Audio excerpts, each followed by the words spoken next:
Bienvenidos a Un Ratico con Morfos, con Ruth del Valle y David Callado, un podcast que trata a la vida y la muerte desde la amabilidad y el amor. Hola David. Hola Ruth, ¿qué tal? Hola a todos, bienvenidos al quinto episodio de Un Ratico con Morfos. Hoy estamos en Letour, ya sabéis que la Dana hizo aquí bastantes estragos y bueno, pues queríamos empezar el episodio aquí. Exacto, y además hablaremos al final del episodio de lo que pasó. Una iniciativa muy bonita. Eso es, o sea que quedaros hasta el final para escucharlo. Y hoy grabamos una entrevista también, ¿verdad? Porque estamos aquí justo con las obras de recuperación del entorno del pueblo de Letour y se oye mucho ruido, pero bueno, hoy grabaremos un episodio también con Raquel, que es la psicóloga del Teléfono de la Esperanza. Es una entidad muy bonita que lucha lucha para la prevención del suicidio. Así que esperemos que os guste mucho y vamos con la entrevista. Bueno, pues nada, Raquel, en primer lugar, bienvenida.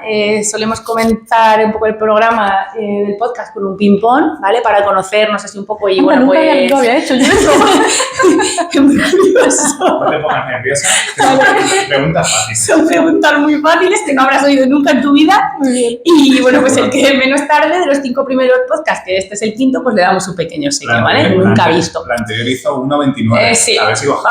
Vamos a ver qué tal. Muy bien, venga, vamos a empezar. Pin.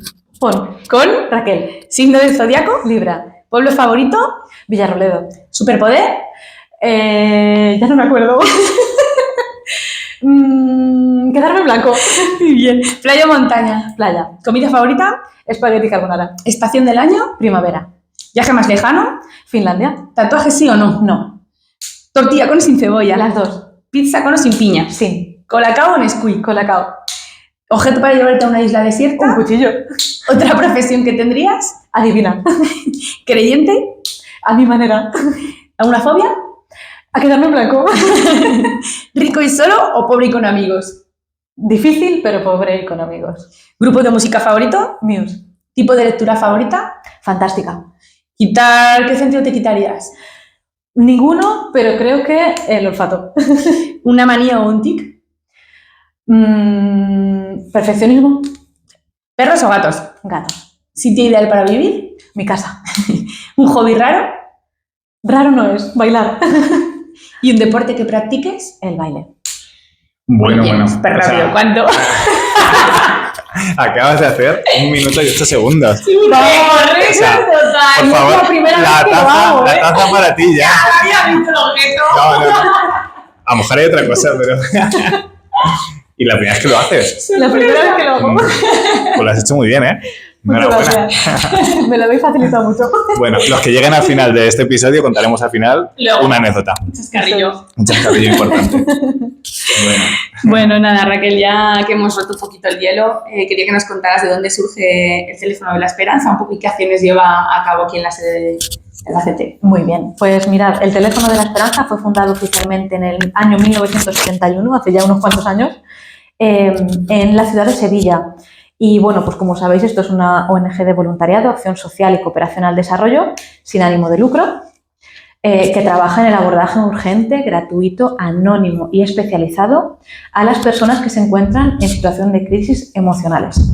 Y la finalidad esencial que tenemos pues consiste en el tratamiento integral de las crisis humanas y la promoción de la salud emocional. Y bueno, pues contaros que estamos en 29 provincias españolas y que nuestra sede de aquí de Albacete, donde estamos, pues que estamos más de 30 años, creo que si no me equivoco son 34. Entonces, pues bueno, aquí lo que más hacemos es la atención telefónica, pero también tenemos cursos, tenemos atención psicológica, atención jurídica, en fin, que somos bastante más que la atención telefónica, ¿no?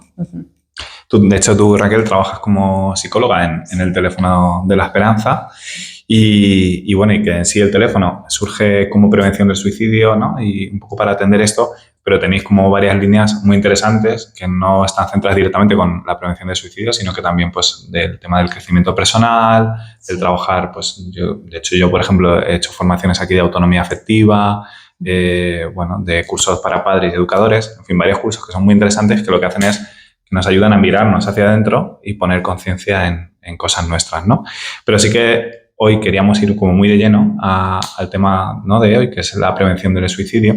Y me gustaría un poco contextualizar o empezar contextualizando de ¿De dónde partimos? Este año, bueno, como todos los años, en septiembre se celebra el Día de la Prevención del Suicidio, el Día Mundial, y sí que llama mucho la atención de las cifras actuales que hay, ¿no? En el 2022, por ejemplo, hay unas cifras de muerte por suicidio de 4.227 y, de hecho, si las comparamos con las del 2021, estas cifras aumentan aún más, un 5,6%.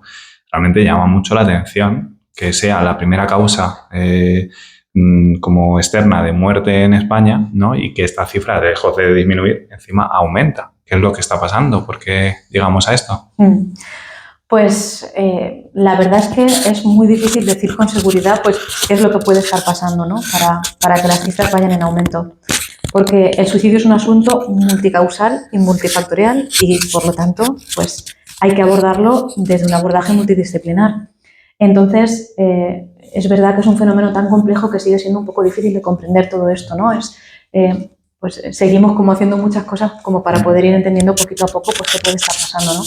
Bajo mi punto de vista es muy importante que podamos estudiar y tener en cuenta pues, cuáles son las emociones o los pensamientos que puede estar teniendo una persona que se encuentra en un momento de crisis como este, ¿no? Como para ver por dónde podemos ayudar, cómo podemos abordarlo, ¿no? Y de hecho, un poco en esa línea, el lema de este año, como desde el teléfono de la esperanza, habla de conéctate a la vida y sal del aislamiento. ¿Cuál es la idea? ¿Cuál es el objetivo de este lema? ¿Qué se quiere mostrar con esto? Pues este lema, cada año, nosotros cuando conmemoramos el Día de Prevención del Suicidio, que es el 10 de septiembre, tenemos un lema diferente, ¿no? Y este año el lema que se eligió a nivel nacional fue este de conéctate a la vida, sal del aislamiento. Y bueno, pues a través de la lectura que hicimos de nuestro manifiesto, al que luego le procedió un encendido simbólico de velas en conmemoración a todas las personas que habían fallecido por suicidio y también de sus allegados, pues pretendíamos llegar tanto a las personas que se sienten solas como a las personas que quieren ayudar a familiares o allegados que puedan verse en una situación similar, ¿no? Para concienciar sobre la importancia de la prevención, como una invitación a salir del aislamiento y favorecer conexiones, y para fomentar el apoyo emocional a las personas que se pueden encontrar en situación de riesgo, ¿no?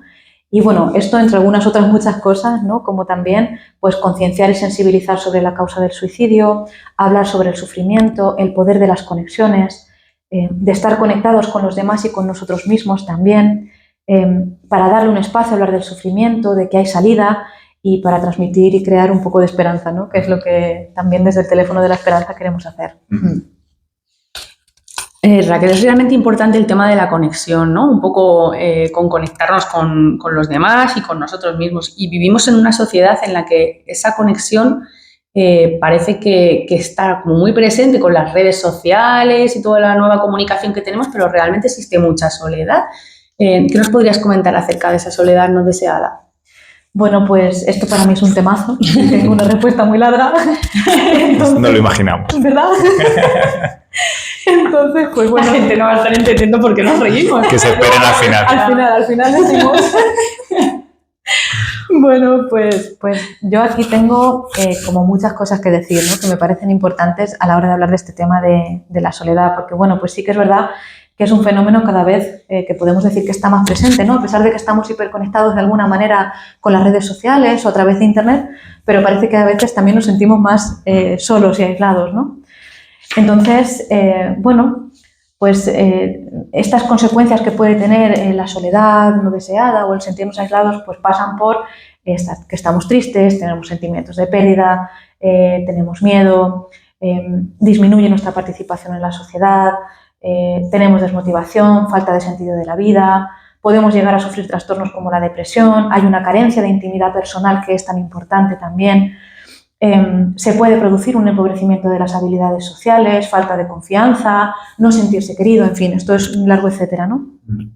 Entonces, bajo mi punto de vista, a mí me parece muy importante decir que hay una diferencia entre estar solo y sentirse solo, ¿no? Porque hay una soledad que tiene que ver con el encuentro con uno mismo, ¿no? Estoy solo porque me estoy encontrando conmigo mismo. Entonces, ¿qué pasa? Que no siempre esto es grato. Entonces, ¿qué pasa cuando en el encuentro conmigo mismo no me siento a gusto? Entonces, claro, pues una de las cosas que nos pasan cuando no me siento a gusto, pues es que empiezo a desesperarme, empiezo a sentir tensión, empiezo a sentir que no soy suficiente compañía para mí mismo. Y estas son las ideas que nos conectan con sentirnos solos, ¿no? Entonces, aquí podría surgir una pregunta que puede ser, ¿qué podemos hacer los demás en relación a una persona que se está sintiendo sola, ¿no?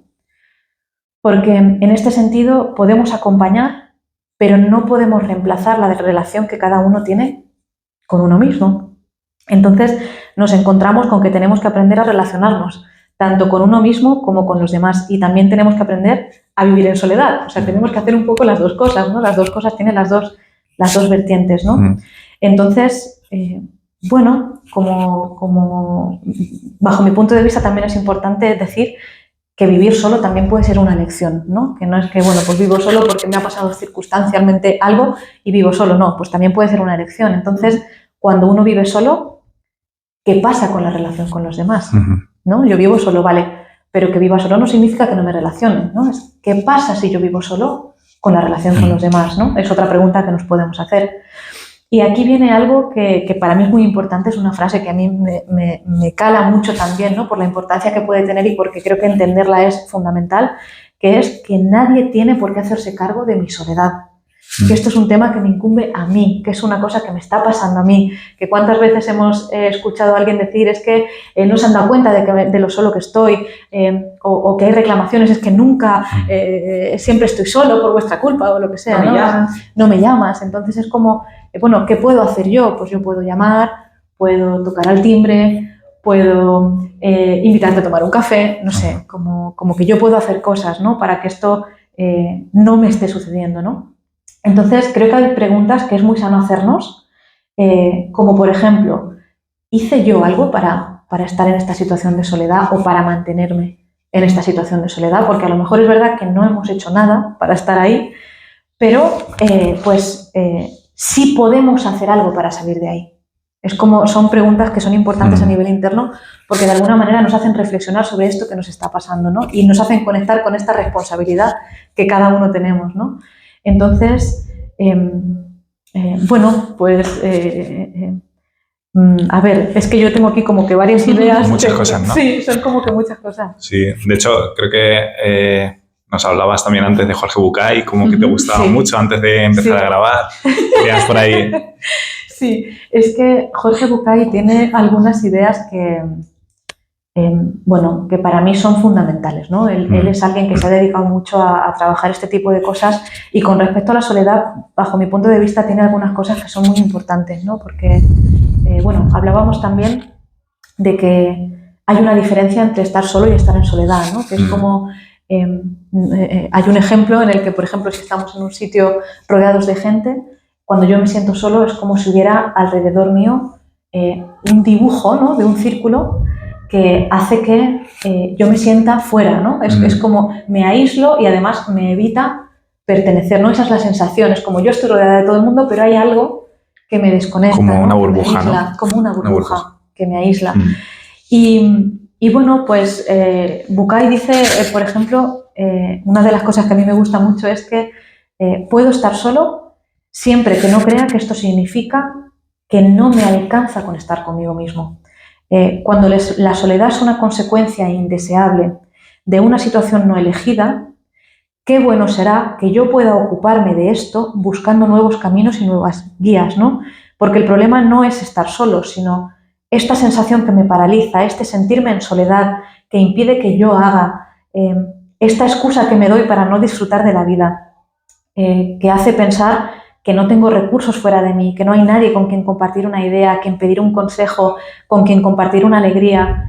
Y esta idea tiene que ver con qué voy a hacer yo para salirme de esto que me está pasando, ¿no? Esta responsabilidad de la que hablamos, porque no se trata de que la realidad me aporte las soluciones, sino de ver qué voy a hacer yo con esto, ¿no? Y aquí hay dos preguntas posibles que nos podemos hacer que son muy diferentes, o sea, van como, tienen un mismo objetivo, pero son totalmente diferentes a la hora de plantearlas.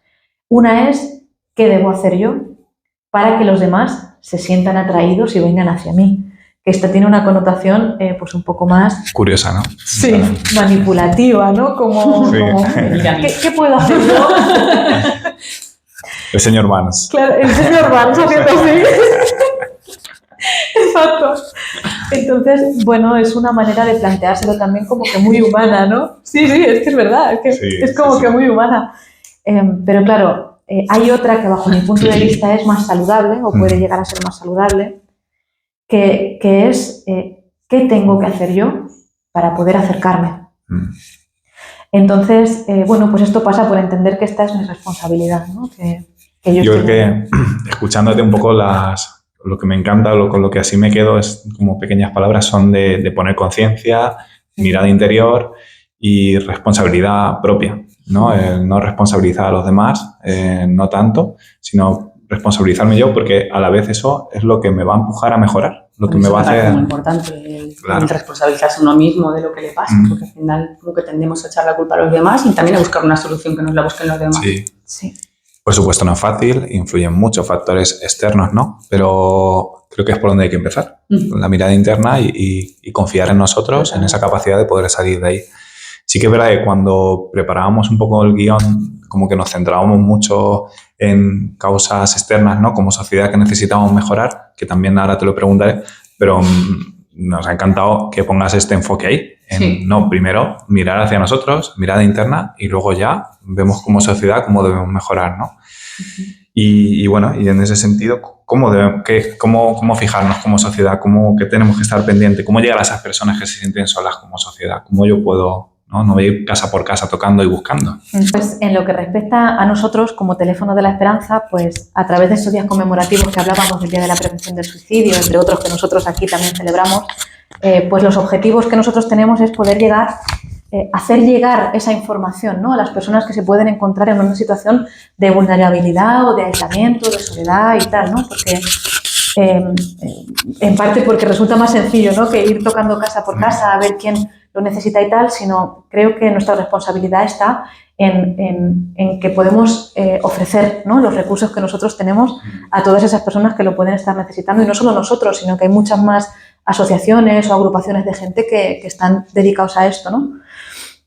Y también en parte pues porque creo que de esta manera contribuimos a esa responsabilidad de la que acabamos de hablar, para que cada uno pueda elegir libremente lo que para mí va a ser mejor, ¿no? Pues bueno, pues yo tengo este recurso, pues este me vale, pero creo que este encaja más conmigo o me gusta más por lo que sea. Entonces, bueno, creo que lo que mejor podemos hacer es ofrecer lo que tenemos, ¿no? De estas maneras, aunque me consta que hay asociaciones que sí que se encargan de este tipo de cometidos, agrupaciones de gente que sí que lo buscan, pero bueno, nosotros desde aquí, pues este es el granito de arena que aportamos.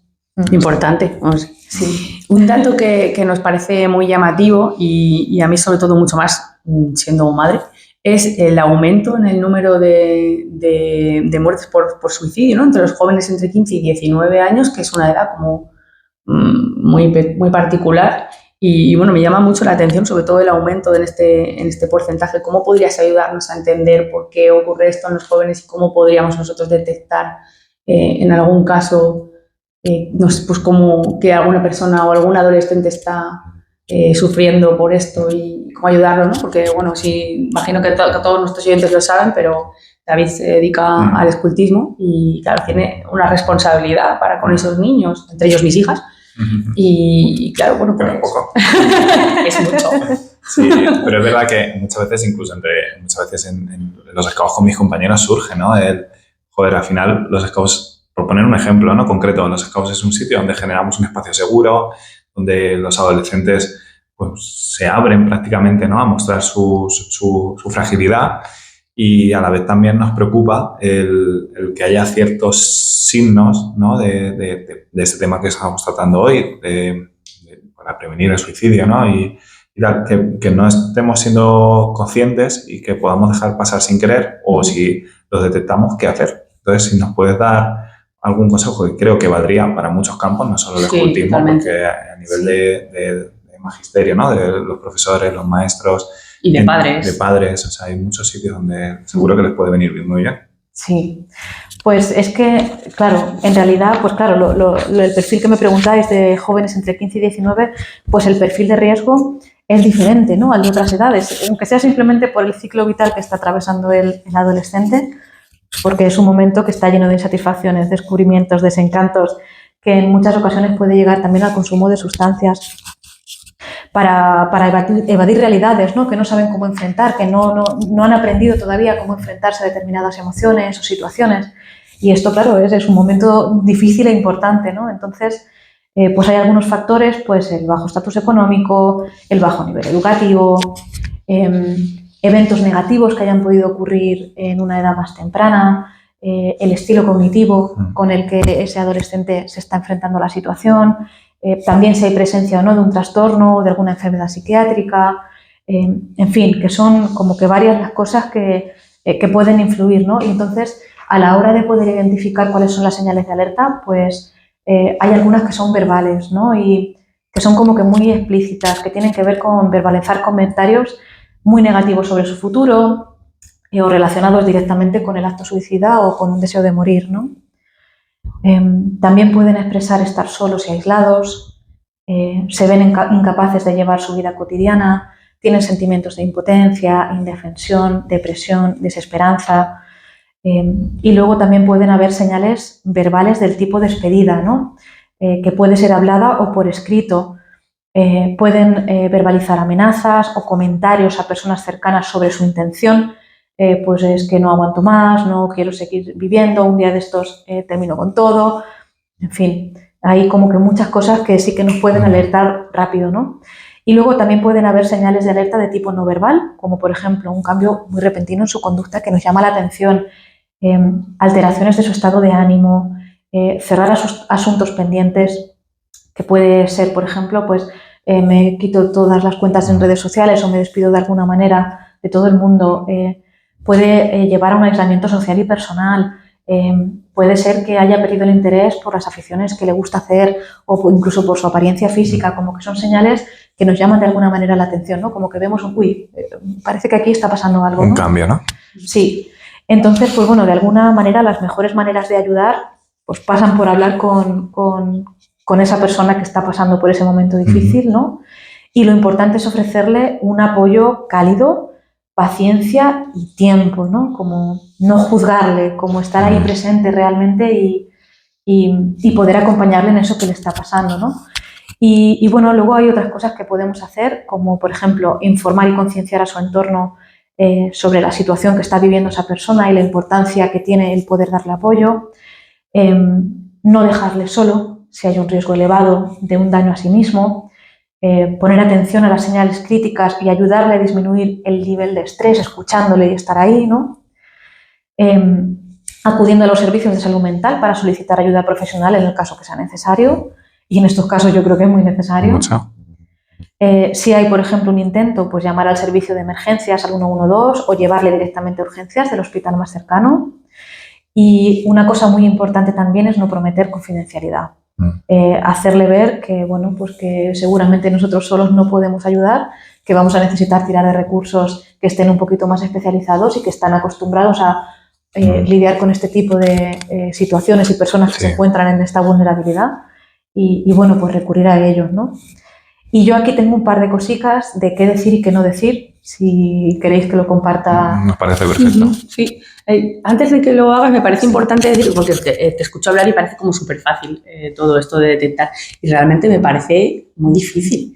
A lo mejor en un adulto que ya conoces de mucho tiempo y que tiene una personalidad muy arraigada, es posible que sea más fácil esto de detectar, ¿no? Pero claro, en un adolescente en el que los cambios son una constante, porque vamos, mi hija está preadolescente perdida y yo, o sea, hay veces que no sé por dónde me llueven. Entonces, si aún me queda un poco más y aún más adolescente, aún más cambios, las hormonas, todo, como que me resulta difícil que alguien que no esté sensibilizado en este tema pueda detectar esos cambios sin minimizarlos o no dar como los típicos, bueno, que ahora probablemente digas, los típicos tips, las típicas cosas que dice la gente de venga, ya se te pasarás, o cosas de adolescentes, estás exagerando, que lo oyes, porque claro, todo el mundo escucha, no, es que está adolescente. Que realmente me parece como muy difícil, ¿no? Yo creo que los tips que nos vas a dar pueden ayudar mucho. Sí, porque es que en realidad, claro, es que si no sabemos realmente cómo enfrentarnos a esto, pues recurrimos a las herramientas que tenemos, que es, bueno, pues no te preocupes, pues hay gente que está peor, pues... Pero claro, esto en realidad, lejos de ayudar, aísla más, También, porque es que de alguna manera es como, bueno, pues, claro, si la intención es escuchar, esa es una manera de no escuchar.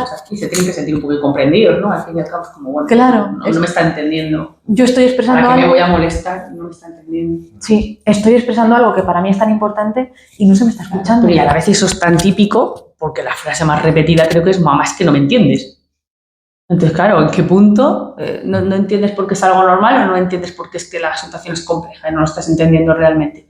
Y es que me parece muy curioso poder estar hablando Sí. de esto. De hecho, yo apuntaría como esos signos de alarma, Sí. ¿no? Esos cambios que no son normales, ¿no? O un cambio Para que repentino. nos llamen la atención, ¿no? Sí. Y mirar, a ver, si Estar realmente... atentos. Lo mejor que podemos hacer es estar un poquito atentos, que si vemos que hay alguna cosa que nos llama mucho la atención Claro. o que hay algo que decimos, uy, pero ¿y este cambio cómo? Porque van a haber cambios que son normales, ¿no? Y que van a haber Claro, pero adaptaciones. habrá que mirar a ver si son normales o no, que al final pasamos como la vida como muy deprisa. Sí. Sí, desde luego. Y a veces no nos tomamos el tiempo necesario Totalmente. para realmente ver, oye, ¿qué me está pasando? ¿O qué está pasando con esta persona? Que yo estoy notando que hay algo diferente. En Que... puntos de inflexión de personalidad, porque que al final el adolescente todavía tiene que forjar mucha Totalmente. gran parte de su personalidad. Y están aprendiendo también, ¿no? Si es difícil para un Nos adulto, que equivocamos se supone nosotros. que ya sabe, Un cuanto ni adolescente, más. un niño, Claro. está explorando y aprendiendo del aprendiendo. ensayo-error. Total. Sí. Pues con respecto a esto que os Sí. decía sobre qué decir y qué no decir, que esto, por cierto, son estas cositas de qué decir y no decir, las tenéis también en una guía de prevención del suicidio que están en la página web del Teléfono de la Esperanza. Si ponéis guía de prevención del suicidio, os va a aparecer. Y está súper bien porque es muy breve, muy concisa y tiene pequeñas cositas como esto que os voy a contar yo, que son súper útiles, ¿no? Y que son de un vistazo, puedes ver algo que lo que decimos, ¿no? Que así hablado Claro. parece muy fácil y a nivel teórico muy fácil, pero luego a la hora de enfrentarte no es tan sencillo, ¿no? Sí. Pues, ¿qué decir? Pues estar presente y acompañar, escuchando atentamente, permanecer en la medida en la que nosotros podamos calmados, porque esto también para nosotros nos puede producir nerviosismo. Hombre, digo que sí. Claro, y alarma. Entonces es como, bueno, yo estoy notando que estoy nervioso, pero dentro de lo que pueda, bueno, vamos a escuchar a esta persona que es a la que le está pasando algo, ¿no? Vamos a ver cómo puedo yo hacer para acompañarte, empatizar, comprender sus sentimientos, transmitir mensajes no verbales de aceptación y respeto, expresar respeto por sus opiniones y valores personales, hablar honesta y genuinamente, no decir mentiras o no decir, oh, sí, te estoy entendiendo y no estar entendiendo nada. Pues si no lo entiendes, mira, no te he entendido, a ver si me puedes explicar esto otra vez, no sé, como esa honestidad, ¿no? Demostrar interés y calidez, como por ejemplo decir, me gustaría que me dieras una oportunidad para ayudarte. Centrarse en sus sentimientos, respetar los silencios, hablar de lo que piensa y siente, pues no siempre es fácil, ¿no? De hecho, es que Totalmente para muchas personas no es fácil. Es de lo más difícil. Sí. Y luego, con respecto a qué no decir, pues no juzgar, ni verbalmente ni de manera no verbal o gestual, no reprocharle su manera de pensar o actuar, con frases como, por ejemplo, pero ¿cómo puedes decir eso? Eres un exagerado. Como, bueno, no reprocho, yo estoy escuchando a ver qué es lo que me quiere contar esta persona. No criticar, no discutir, no utilizar sarcasmos o desafiarle diciéndole, no digas tonterías. Como, pues no son tonterías, te estoy contando que me está pasando algo que para mí es importante, claro. No minimizar la situación que está viviendo con frases como ya se te pasará. Tampoco crearle falsas expectativas ni hacerle promesas que no sabemos si se pueden cumplir, como por ejemplo, no te preocupes, todo va a ir bien, se va a solucionar. Bueno, pues como, bueno, sí, seguramente haya soluciones, pero vamos a buscarlas ahora mismo y no las ves. No entrar en pánico, si no sabemos cómo actuar, pues escucharle con calma y buscar el apoyo especializado en cuanto podamos. Eso, admitir que no siempre vamos a ser omnipotentes, que hay gente especializada que puede ayudar en estos casos y mucho, y recurrir a los recursos que tenemos, que son muchos también, ¿no? Gracias a Dios. Gracias a Dios. Qué bien, Raquel, qué fácil, ¿no? Y como dice Ruth también, qué difícil. Parece fácil. Parece fácil, pero, sí. Pero bueno, sí que el poder abordarlo aquí y que estas cosas nos resuenen, me parece que es muy importante e interesante para empezar a integrarlo. Sí que nos gustaría ir un poco avanzando y entrando ya en la parte final de la entrevista, hablando un poco del tema del duelo, que para nosotros siempre le damos un espacio, ¿no? en estos episodios. Además, creo que es un temazo el abordar el duelo en el suicidio, ¿no? Y es que, bueno, una de las primeras partes del proceso de integración, ¿no? De una pérdida, de aceptación, es normal el preguntarse el por qué. Pero en el caso del suicidio hay gente que se puede quedar encasulada en ese por qué, Sí. porque realmente muchas veces no se llega a encontrar esa respuesta, ¿no? Sí. ¿Cómo podemos acompañar desde este lugar y qué le podemos, qué necesita en este momento esa persona, ¿no? Cómo evitar que haga un duelo complejo quedándose ahí en esa parte del porqué?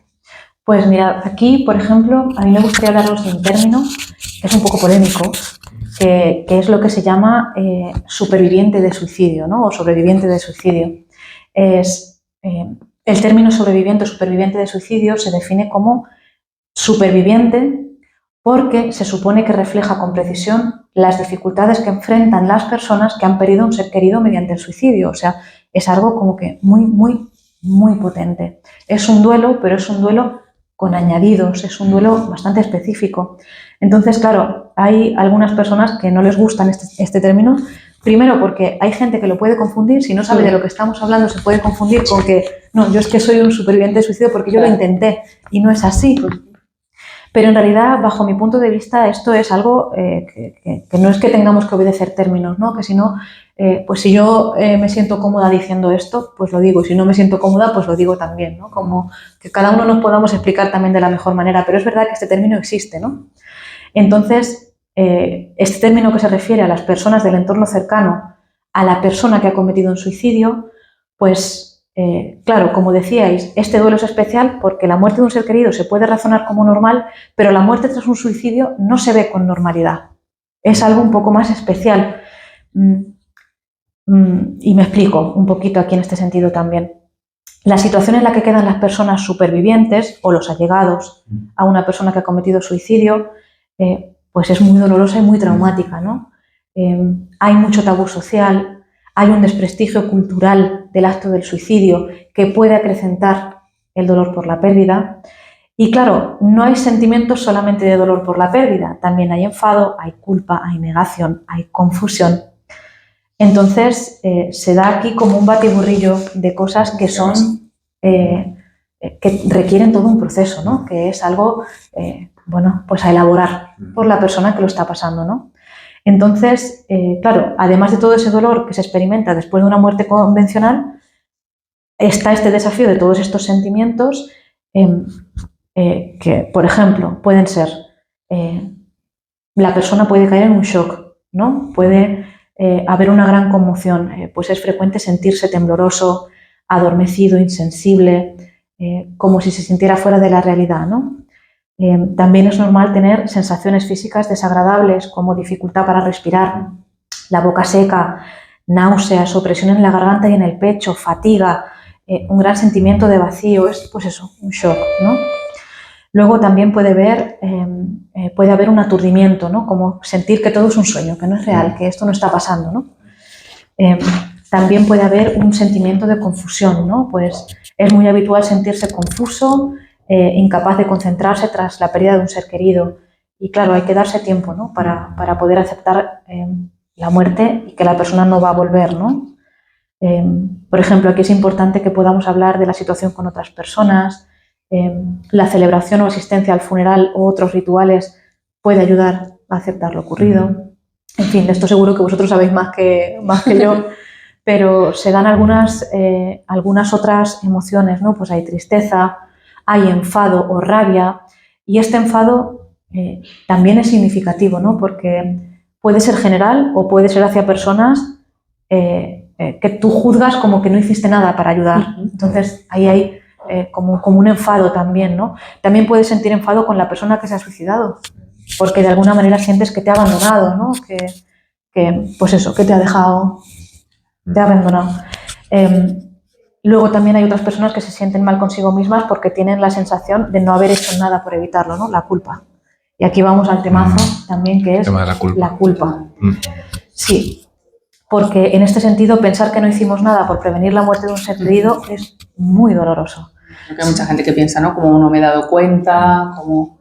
Tal cual, sí. No lo podía haber evitado, ¿no? Sí. Porque es como que pensamos muchas veces con el tema de la muerte que podemos controlarla, que podemos evitarla, ¿no? Y que eso nos hace responsables de alguna manera. Y, tendría que haber estado ahí, tendría que haber hecho más, tendría que haberme fijado más. Sí.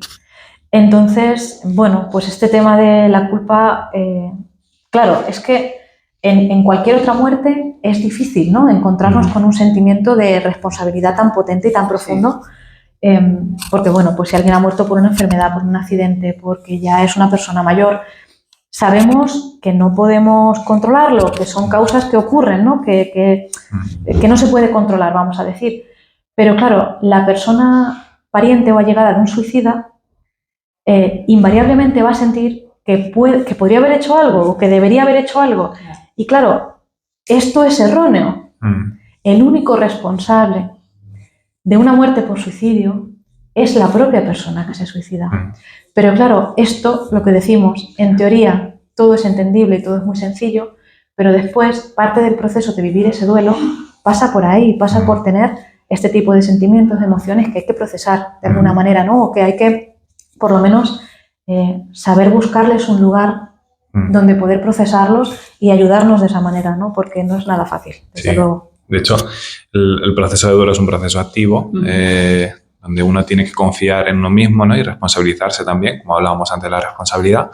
Y bueno, y a veces integrar esa pérdida, aunque cueste, y bueno, llegar a un momento como al perdón, ¿no? Ese perdón que se consigue con mucha responsabilidad y trabajo y bueno, como comentaba, la confianza. Como decimos mucho en este programa, detrás de mucho dolor, con una pérdida hay mucho amor. Entonces ese dolor y ese amor es proporcional a la persona que hemos perdido, ¿no? Y eso también es importante que pongamos el foco desde ahí. No es fácil y bueno, probablemente tengamos que aceptar que hay muchas preguntas que nunca vamos a llegar a comprender o a encontrar la respuesta, ¿no? Desde el teléfono de la esperanza, ¿qué espacios o servicios ofrecéis para facilitar este proceso? Porque creo que también trabajáis de lleno, ¿no? Con todo esto. Sí, bueno, nosotros, pues como os contaba, disponemos de una gran variedad de cursos y también tenemos algunos grupos de apoyo en crisis de muy diversa índole, además de la formación del voluntariado, que también tiene una parte de desarrollo personal, ¿no?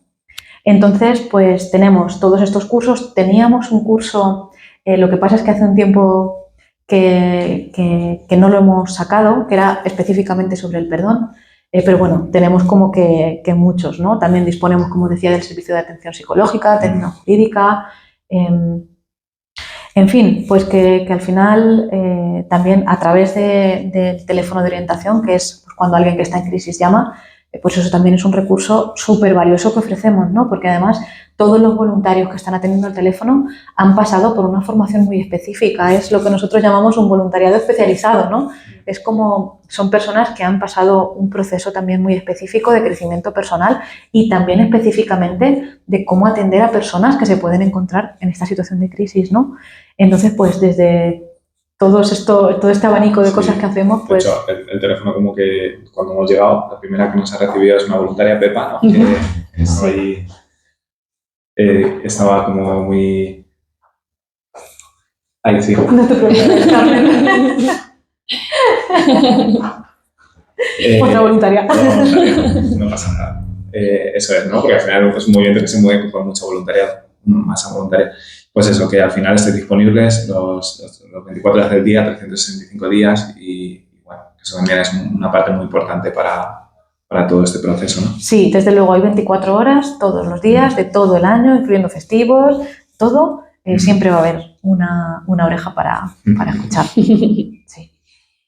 Raquel, comentando lo que estábamos diciendo antes del duelo, uno tiene que elaborar su propio duelo, pero claro, también tienes que convivir con el entorno social que tenemos, ¿no? Desde el silencio de algunas personas que pueden, pues eso, como ocultar lo que ha pasado, a la incomprensión de lo que puede estar pasando o cómo nos estamos sintiendo. ¿Qué papel crees que juega el entorno en este duelo? ¿Qué consejos podrías darnos al respecto? Pues esto también es un temazo, ¿eh? Es una cosa también muy... Estoy de temazos. Sí, desde luego. Hoy va de temazos porque también es un temazo, ¿no? El que habéis elegido vosotros para hacer. Entonces, pues bueno, relacionado con el entorno, pues pueden pasar muchas cosas en esta situación, ¿no? Porque puede pasar que los amigos y parientes pues no te ofrezcan el apoyo que realmente estás necesitando, ¿no? Puede pasar que a lo mejor alguien que tú consideras un desconocido o una persona con la que no tienes tanta confianza se vuelca mucho más que una persona muy cercana, ¿no?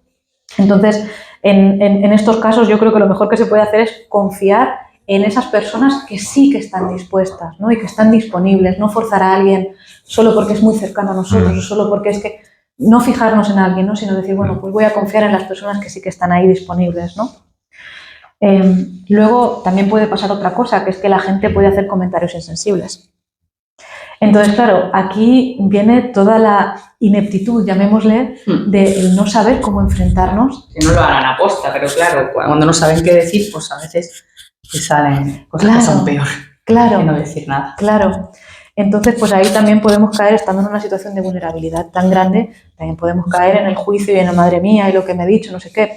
Yo creo que para aquí una de las cosas que mejor podemos hacer es simplemente decir, mira, yo preferiría no hablar de este tema ahora mismo o prefiero no compartir esto contigo, o sea, como y volver todo el rato a ti, ¿no? Como volver todo el rato a qué es lo que yo necesito, cómo yo me estoy sintiendo, cómo me está a mí haciendo sentir este comentario y también poner los límites y decir, bueno, pues yo te agradezco tu interés, pero no quiero hablar de esto, ¿no? Luego también puede pasar otra cosa que es muy curiosa, que es que los demás pueden cansarse de hablar sobre lo que ha pasado antes que tú. Entonces, claro, puede pasar que llegue un tiempo donde los pensamientos de los demás se alejen del suicidio, pero que los tuyos todavía sigan en marcha. Entonces, por ejemplo, aquí juega un papel muy importante los grupos de apoyo que puede haber con personas. Justo eso. Claro, porque es un sitio donde es que te van a poder entender, ¿no? Van a saber acompañarte, te van a comprender, no va a haber juicio. Es un entorno donde tú puedes sentirte tranquilo a la hora de compartir, ¿no? Luego también pues puede pasar que te preocupe el juicio de la gente sobre lo que ha pasado, ¿no? Entonces, pues también, ¿cómo decir? Como que nos podemos sentir juzgados, Con ¿no? todo el tabú además que hay en la sociedad, ¿no? Que es como que parece que estás ahí, que todo el mundo lo tapa, vamos, que es una cosa que nadie habla abiertamente. Todo el mundo dice, pues mi familiar se murió porque le dio un infarto, pero nadie dice mi familiar se murió porque se suicida. Claro, es que yo creo que esto está muy relacionado con esto que decimos de que, claro, ¿para qué surge un mito o para qué surge un tabú? Pues surge para dar explicaciones a algo de lo que no tenemos una explicación cerrada. Claro. Entonces, de alguna manera, es una manera humana también como de querer dar una explicación, pero claro, ¿cuál es una manera o una buena manera, según mi opinión, de poder empezar a romper estos mitos y estos tabús? Empezando a hablar de todo este tipo de cosas que son tan importantes y empezar a quitar prejuicios, ¿no? Empezar a limpiar y empezar a tener información auténtica, información respetuosa, información pensada, información sanitaria, no sé, como que sea algo que se le dé el lugar que corresponde, ¿no? Que no sea, bueno, pues no quiero saber nada de eso, porque eso también es otra cosa que pasa, que como nos da tanto miedo... Sí, a mí no me hables de eso. Sí. Claro. Entonces, pues bueno, también yo creo que es bueno darle a la gente el beneficio de la duda, ¿no? Que no podemos leer la mente de los demás y que si alguien nos está juzgando, pues bueno, ¿qué puedes hacer o cómo lo puedes controlar? Claro. Pues, ¿no? Claro. Y bueno, pues luego hay otras cositas como que se puede recaer de cuando en cuando, que a lo mejor ha pasado mucho tiempo y no lo entiendes y dices, madre mía, ¿qué me está pasando? Pero recaes. En fin, hay muchas cosas que pueden ocurrir, ¿no? Genial, pues muchas gracias por estos apuntes sobre este tema, porque nos resultan muy interesantes. Y sí que queríamos poner ahora un poco el foco, y ya vamos cerrando, en el tema de los niños. Cuando ocurre, ya no hablamos de suicidio, ¿no? Cuando ocurren muertes, ¿no?, cercanas, intentamos sobreprotegerles, por supuesto con la mejor intención siempre. A veces lo hacemos ocultándoles información o no dándoles el lugar que le corresponde, ¿no?, en las ceremonias, por ejemplo, y bueno, y no hacerles partícipes, ¿no? Esto es peligroso porque ellos pueden llegar a sentirse solos, culpables, con miedo, con muchas dudas, y lejos de protegerlos, pues al final los estamos dañando, ¿no? Incluso más. Bueno, somos conscientes de que esto es un tema muy difícil. Si eso ya ocurre en una muerte de cualquier tipo, en este caso aún me parece mucho más complejo. Claro. Desde luego. Entonces sí que queríamos preguntarte, Raquel, ¿cómo son esos primeros instantes? ¿Qué consejos, ¿no?, nos podrías dar a la gente que nos escucha de cómo acompañar a esos niños en los primeros momentos, ¿no?, al fallecer un ser querido? Explicas eso a un niño también? Porque... Claro. pues esto también es otro temazo. Nos encantan los temazos en este podcast. Desde luego, habéis hecho muy buenas preguntas. Pues, a ver, lo que los niños pueden entender sobre la muerte depende en gran medida de su edad, de sus experiencias vitales, de su personalidad. Y luego pasa otra cosa que también es muy importante y que a veces no tenemos en cuenta, y es que no todos los miembros de la familia experimentan el duelo de la misma forma, ni con la misma intensidad, ni con las mismas etapas, ni en el mismo tiempo, que esto parece que es el ABC del duelo, ¿no? Pues el duelo tiene esta fase, y tienes que pasar por todas ellas, y es como, bueno, es que cada uno luego tenemos nuestra propia manera individual de poder procesar algo así, ¿no? Entonces, bueno, algunos consejos sobre cómo manejar la situación con niños, pues pueden ser que dependiendo de las circunstancias y de la madurez del niño, como decíamos, lo más recomendable es ser honesto y hablar sinceramente de lo ocurrido. No es necesario dar muchos detalles, pero es importante no mentir. Porque esto lo empeora, ¿no? De alguna forma. Entonces, claro, dependiendo de su edad, a los niños se les puede decir pues, que la persona que ha fallecido pues, tenía una enfermedad en su mente que lo entristeció tanto que ya no quiso continuar viviendo, ¿no? Se puede adaptar como a cada edad y a cada manera de poder entenderlo, ¿no? Se debe alcanzar un cuidadoso equilibrio entre no presentar a la víctima del suicidio como una mala persona, pero dejando claro que su elección fue mala, de tal manera que claramente se enseña al niño que el suicidio no es una opción aceptable, que él lo pueda entender, pero que también entienda esta parte, ¿no? Y claro, es mejor evitar frases como se ha ido a dormir, está en un sitio mejor. Que eso luego a ver qué entiende el niño ahí, porque... Eso es que puede ser muy confuso, porque ellos son mentes muy pensantes, Son cerebros formándose, eso es. Y no tienen experiencia previa. Pueden haber tantos pensamientos mágicos que puede llegar a una confusión que, jolín, no es fácil tampoco. Entonces, pues... es importante explicarles también que no todas las personas que se enferman o se sienten tristes se mueren por eso. Eso nos falta cada vez que nos pongamos tristes. Eso es. Vayan a pensar. No generar algo peor, ¿no? Como que tener mucha sensibilidad, mucho tacto, mucha calma con esto. Acompañarles de verdad como ellos lo necesitan, ¿no? Entonces, enseñarles también que hay ayuda disponible para las personas que se enferman o que se sienten deprimidos, que existen los psicólogos, que existen los médicos, los amigos, en caso de que lo necesiten, que hay recursos, ¿no? Luego también es verdad que a los más pequeños les puede costar entender lo que significa la muerte, ¿no? Entonces aquí pasa otra cosa que a veces tampoco nos damos cuenta, que parece que es, bueno, lo he explicado una vez ya es suficiente. Pues no, seguramente sea necesario explicarlo una vez y otra vez y otra vez, como bueno, pues no cansarnos, pues si tienen preguntas, contestarlas de esta manera, ¿no? Luego también no caer en la tentación de apartarles de la realidad, ¿no? Que se está viviendo con el pretexto de querer ahorrar un sufrimiento, claro, sino que al revés, se debe facilitar que el niño pues, que pueda hablar de sus sentimientos y que no se los guarde para él y ya está, no lo comparto con nadie, ¿no? Y en este sentido, por ejemplo, con los niños, leer historias o cuentos puede ayudar mucho a que el niño empiece a comunicar sus emociones, ¿no? A David le encantan los cuentos, va a dejarse suelto en cuentos. Así va a recomendar un cuento. ¿Cómo es? Sí. Hay un cuento que trata, que bueno, es súper bonito, se llama Delfín, tal cual, Delfín, y va sobre el suicidio de un animal, que es el delfín, pero ¿cómo lo se hace suicida un desde, pues hay que leer el cuento, Claro. Pero habla sobre justo de esto, ¿no? Esa parte, todo lo que tú estás comentando, esa parte de sensibilidad, de no juzgar, de aceptar también, ¿no? Y bueno, y lo explica con un enfoque muy infantil que viene muy bien. Yo creo que sé de qué cuento me hablas y creo que está muy bien. Y es que me parece una súper herramienta. Con los niños los cuentos me parecen una súper herramienta. Y con los adultos también, ¿eh? Que se deja el sueldo cuentos. Claro, nosotros en el trabajo los utilizamos mucho para hablar, depende de cada momento. Claro. Y la verdad es que los cuentos son maravillosos porque cada momento tienes un cuento para ello. Qué bueno que los haya y que los siga viendo. Qué bueno, pues sí. Qué bueno. De hecho, los niños, y quería también un poco aprovechar que a veces como adultos nos sorprende mucho, pero tienen esa capacidad de repente sin venir a cuento te sueltan una pregunta a la leche que dices, que te deja patidifuso ahí y luego te cuenta lo bien que ha almorzado y vuelve otra vez a lo anterior y entonces se acuerda de la mochila, porque a mis hijas lo hacen y entonces, claro, a mí me cuesta mucho seguirlas y yo pienso, pero no podemos enfocarnos en el tema, hablarlo y luego me cuentas el almuerzo, pues no. Claro. Pero no funciona eso. A mí me parece guay comentarlo porque lo que nos asusta a nosotros como adultos de quedarnos enquistados, ¿no? Ahí en esa, le he contado algo malo, que se va a quedar ahora triste, pues no. rumiando en su cabeza. los niños, vamos, la mayoría no tienen no tienen esa mentalidad de adulto. Ellos conectan, desconectan. De hecho, es un poco lo que ha dicho ella, ¿no? Porque lo vuelven a preguntarte otra vez y vuelves a explicar otra vez las dudas que vuelven a tener. O sea, que es un poco así. Nos parecía importante centrarnos, o sea, darle como ese punto de importancia para quitar un poco el tabú, ¿no? De lo que nos cuesta hablar con los niños de estos temas. Sí. Bueno, Raquel, muchas gracias por la entrevista y ha estado, yo creo que muy bonita y me ha gustado mucho.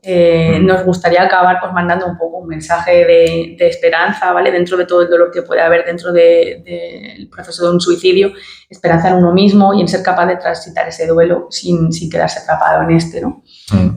Y bueno, y sí que también queríamos aprovechar hoy el episodio, que lo hemos comentado al inicio, lo hemos grabado en el Teléfono de la Esperanza, en la sede de Albacete. Ya nos has comentado que tenéis muchos años, pero bueno, que es una entidad abierta, ¿no? Para quien quiera puede venir. Enfatizar el que no es solo para prevenir el suicidio directamente, sino que para mejorar como personas. Para promover la salud emocional, que nos gusta decir a nosotros. ¿Cómo contactan con el Teléfono de la Esperanza? Sí. ¿Qué vías pueden utilizar? El teléfono está 24 horas disponible. Y mira, los teléfonos que tenemos nosotros son el de aquí de la sede, que es 967 52 34 34, es teléfono de atención en crisis. Y luego el nacional, que es el 717 003 717, ¿vale? Los dos teléfonos atendidos las 24 horas por voluntarios especializados. Sí. Contar también, bueno, que un poco, sí, para los que no nos estéis viendo, pero nos estáis escuchando, que Raquel esto lo ha dejado súper bonito. O sea, ha puesto el cartel de teléfono, una mesica aquí delante, nos ha traído una botella de agua. Nos hemos sentido súper acogidos en esto. Y de hecho, hay como aquí unas flores, ¿no? Que nosotros queremos que nos cuentes alguna curiosidad. Que David no puede parar de hablar. Siempre en el podcast nos gusta que alguien nos cuente alguna curiosidad y luego nosotros te contamos. Entonces, ¿cuál es la tuya? Pues aquí en las florecicas que decía David, chivato. Son unas florecicas de crochet o macramé, no sé exactamente cuál es el término correcto, pero son unas rosas que han hecho algunas de nuestras voluntarias a mano. Luego os pondremos una foto en Insta. Sí, que son espectaculares. Además es que les han quedado preciosas de todos los colores. Bonitas, y estas son las que quedan, ¿eh? O sea, habían muchas más. Y me parecía una cosa muy bonita como para que nos acompañara aquí, ¿no? Como que hubiera un alma del voluntariado aquí acompañándonos en la entrevista. Que tiene un peso muy grande. Totalmente. No somos nada sin el voluntariado en esta asociación. O sea que un agradecimiento especial a ellos, desde luego. Qué bien. Pues estamos súper contentos, ¿eh? Ese primer episodio que grabamos presencial y está guay. Muy contentos. Me alegro de que hemos tenido un pequeño momentillo de crisis que vamos a explicar, porque claro, nos estamos riendo de vez en cuando y la gente dirá, pero estos están hablando de suicidio y se están riendo. Y David no para de mirar la cámara, modo psicópata. Bueno, pues básicamente es porque hemos grabado media entrevista y se borra. No se ha grabado nada. 30 minutos. De hecho, he vuelto a repetirla toda entera. Pero bueno. Cosas que pasan del directo, ¿no? Esas cosas del directo. Y nada. Falta nuestra curiosidad. ¿Se te ocurre alguna? A mí se me ocurre alguna, pero claro, a lo mejor no. Sí. A ver, yo tengo una. Cuéntala. Venga, cuenta. Además es muy reciente, ¿no? Nosotros trabajamos en la sierra con un coche oficial. Sierra y una parte que no es sierra también, de Albacete. Y es curioso porque íbamos a un primer domicilio y nos llamaron como varias veces que no podíamos coger el teléfono en ese momento y pensamos, joder, ¿qué está pasando, no? ¿Qué alarma? Y realmente la curiosidad es que la alarma que sentía esa persona era, oye, no dejéis el coche en la puerta porque pone paliativos y no queremos que se entere la gente que venís aquí a casa. Un cartel luminoso, así, ¿sabes? Eso es. No sé. Pero claro, para nosotros nos alarmó mucho que dijimos... Buena policía y con sirenas. Exacto. ¿No? Van a salir todos los vecinos a ver. Claro. Que bueno, es verdad que ya los vecinos salen y nos siguen, Nos siguen. Pero los echamos. Pero fue curioso porque es como, no se preocupe, que no pone paliativos en ningún lado, ¿no? Y a raíz de eso contar también que tengo un cuento sobre la conspiración de Silencia. Que es muy bonito. Para todo. Claro, pues lo tienes que dejar un en día el prometo, comentario. eso es, lo voy a ponerlo ahí. Y nada, eso que fue muy gracioso porque luego con la mujer al final nos reíamos, ¿no? De oye, ¿te has dado cuenta que no pone paliativos? Que no lo pone. O sea, que no es tanta alarma como tú. Claro. Y nada, bueno, y sí que pues un poco agradecerte, como decía Ruth, y también queríamos mandar como un mensaje de esperanza, ¿no? El teléfono de la esperanza, hemos nombrado mucho esa palabra hoy, pues un poco para todo lo que ha pasado ahora en el mes de octubre, en la parte de Valencia, también Albacete, ¿no? En Letur en concreto, que es una zona que nosotros le tenemos mucho cariño. y bueno, pues esperanza en que la gente pueda volver a vivir, a convivir otra vez sin tanto dolor como está habiendo ahora. Y a la vez aprovechamos un poco para informar que hay una campaña súper bonita que se puede contribuir, se puede colaborar por internet, que se llama Una camiseta por Letour. Que lo habíamos hecho, pero no nos han llegado. No las habríamos puesto. Es bueno que no nos hayan llegado porque significa que están recibiendo muchas solicitudes, ¿no? Pero la idea era grabarnos hoy con esa camiseta. Claro. Y nada, pues que va íntegro, es una empresa, producen el textil aquí en Albacete y el dinero íntegro va para ellos, para Letour. Así que una camiseta por Letour, si queréis colaborar. Muy bien. Y nada. Y bueno, pues nada, hasta aquí el episodio de hoy. Muchas gracias por vernos, por escucharnos, por estar ahí. Y nada, muchísimas gracias a ti, Raquel. Gracias a vosotros también. Sí, ha sido un muchas placer. gracias. Nos vemos en el próximo. Adiós. Adiós.